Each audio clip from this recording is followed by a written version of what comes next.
Steve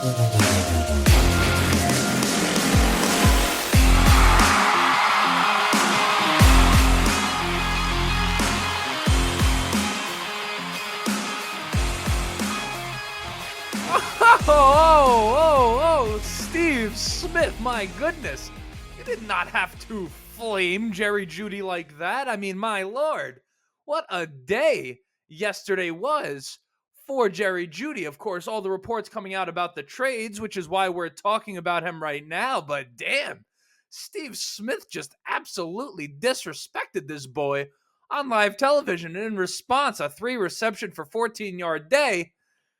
I mean, that is not a great look. But besides the point, I mean, if you're an NFL team, there's no question, let alone the Indianapolis Colts, you have to be calling this Denver Broncos football team right now. They are sellers at the moment. And Jerry Jeudy is one of the prime names that is coming up. We know the Colts have been connected to Jeudy not just right now, but multiple times in the past. So it does seem that Chris Ballard has some level of fascination with Jerry Jeudy. And despite the fact that he is really underachieved with the Denver Broncos, I don't technically think it's a bad fit, but it does pose the question, why hasn't Jerry Jeudy panned out to this point? Is it that he isn't happy in Denver? Is it a bad fit with Russell Wilson?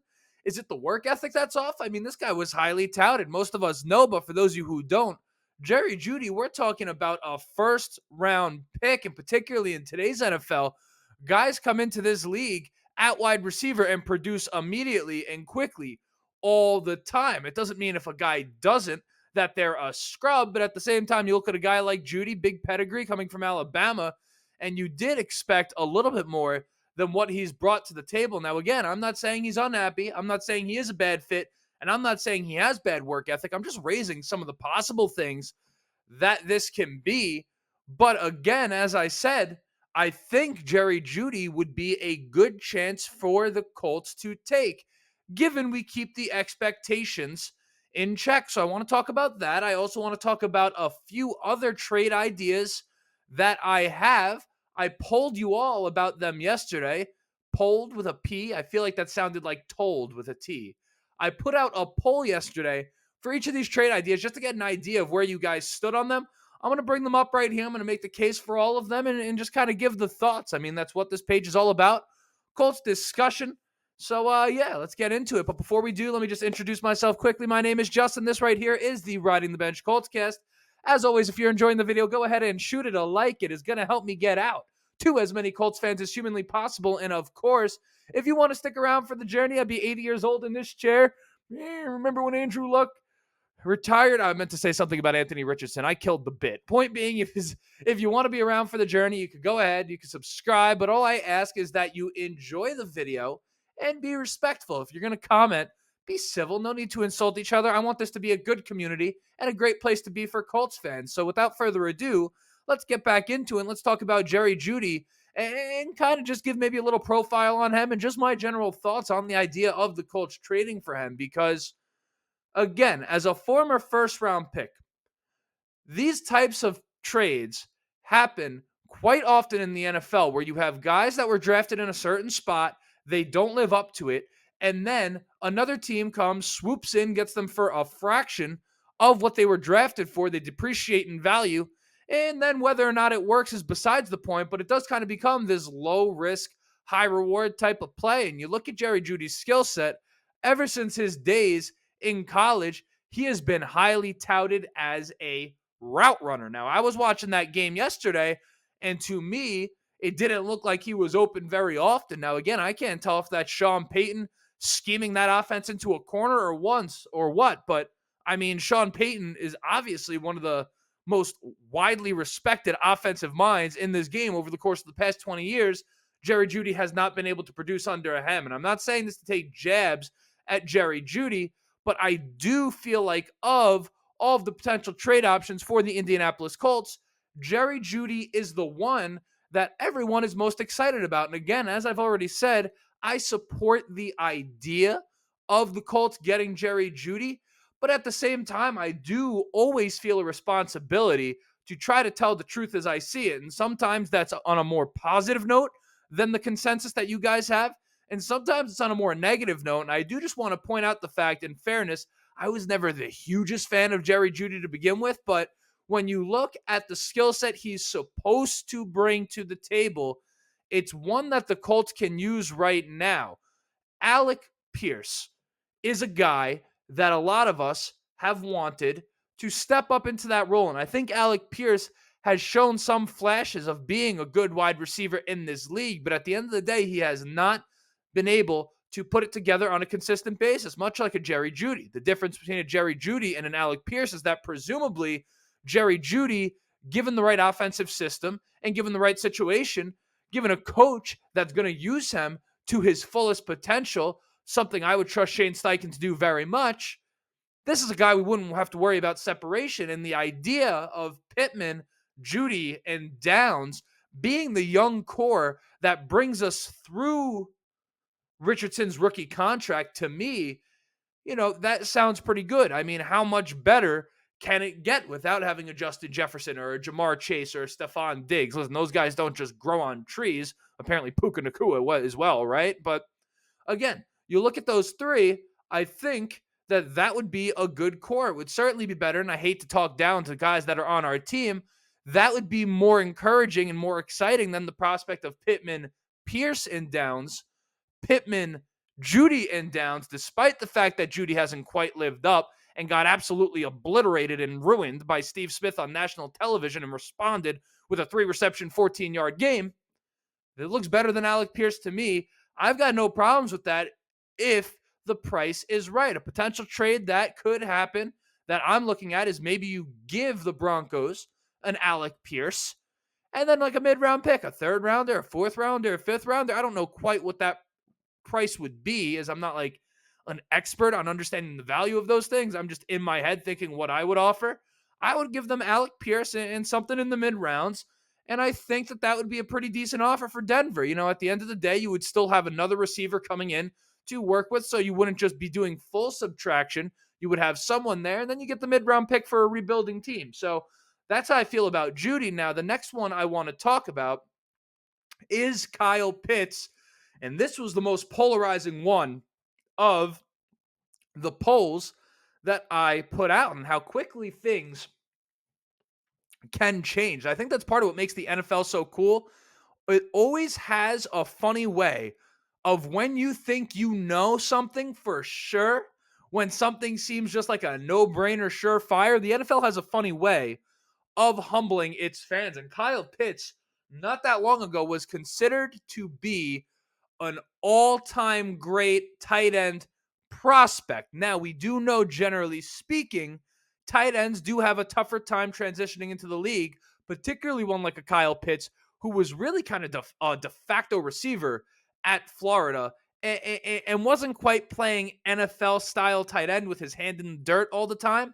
But, I mean, there's no question that the guy is filled with physical attributes. And the question becomes, much like Jerry Jeudy, why aren't things working for Kyle Pitt right now in Atlanta currently? Obviously, you have his health in place, right? The MCL that he is coming off of is obviously something to be worried about. Now, you have Arthur Smith as the head coach. For those of you who don't know his background, he's a tight end coach for many, many years, go figure, and an offensive coordinator in Tennessee before becoming the head coach of the Atlanta Falcons. So the question becomes, Justin, if this guy is supposed to be like a tight end guru of a coach, if he's a tight end coach and an offensive coordinator and he can't get anything out of Kyle Pitts, why would you think that the Colts could? And my answer to that is very simple. It's because Arthur Smith, when he was in Tennessee, despite the fact that he was a tight end, that doesn't technically have to mean tight end production. His Tennessee offenses weren't rich with tight end production, as opposed to a Shane Steichen, who we have seen what he's done with the tight end room this year. But you go ahead and look at Shane Steichen all the way through his career as a coordinator. Tight end production is always something you could count on out of the offense. So you look at a Kyle Pitts who's dealing with Arthur Smith, who has never gotten great tight end production out of his offenses. You have a QB situation where ultimately he's had Marcus Mariota and now Desmond Ridder throwing him the football. I think maybe he had Matt Ryan in his rookie year, and obviously we figured out who Matt Ryan was. So needless to say, it hasn't been ideal for Kyle Pitts. And then again, the MCL injury. Now, the current tight end room, I understand, is really one that we like quite a bit. You look at a Kylan Granson, you look at a Drew Ogletree, you even look at a Mo Ali Cox, and then Jelani Woods still hasn't come back yet. That is a crowded room right there. But when you have a guy like Kyle Pitts, whose talent cannot be questioned, or I guess maybe it could to some, I don't know. For me, these are the types of guys. This guy's 21 years old, or 23 years old, rather. 23 years old. These are the types of guys you could take a chance on. Again, this was a top 10 pick in the NFL draft just a few years ago. And for me, again, a good chance to take for the Colts if he is on the table at the right price. I mean, you would get all of this year for him to get healthy and ingratiated into the offense. This would be the third year of his rookie deal. And then you get an entire offseason of installing him into this offense.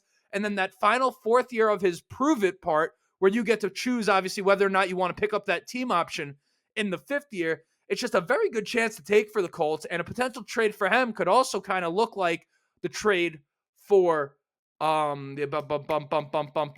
Jeudy, losing my train of thought, as opposed to Alec Pierce and a mid-round pick. Maybe you give him Mo Ali Cox, you get a contract off the books that we kind of want to get rid of anyway, and a mid-round pick. And at that point, in my opinion, when you're looking at a guy like Kyle Pitts, that's essentially free, if you ask me. And my dad always told me when I was growing up, if it's free, it's for me. So I would love the Colts to take a chance on Kyle Pitts and just swing for the fences. These are the types of moves I like to see. And if it doesn't work out, no harm, no foul. What did you really give up? Mo Ali Cox, who kind of really not fitting into Indy long-term anyway. And then a mid-round pick, which, I trust Ballard to draft. I honestly trust Ballard to trade for another one if he gets rid of it. So, again, Kyle Pitts, that's my case for giving that trade right there. It's not a high-risk maneuver for the Indianapolis Colts to try Kyle Pitts, particularly if the market for Jerry Jeudy is a bit hot.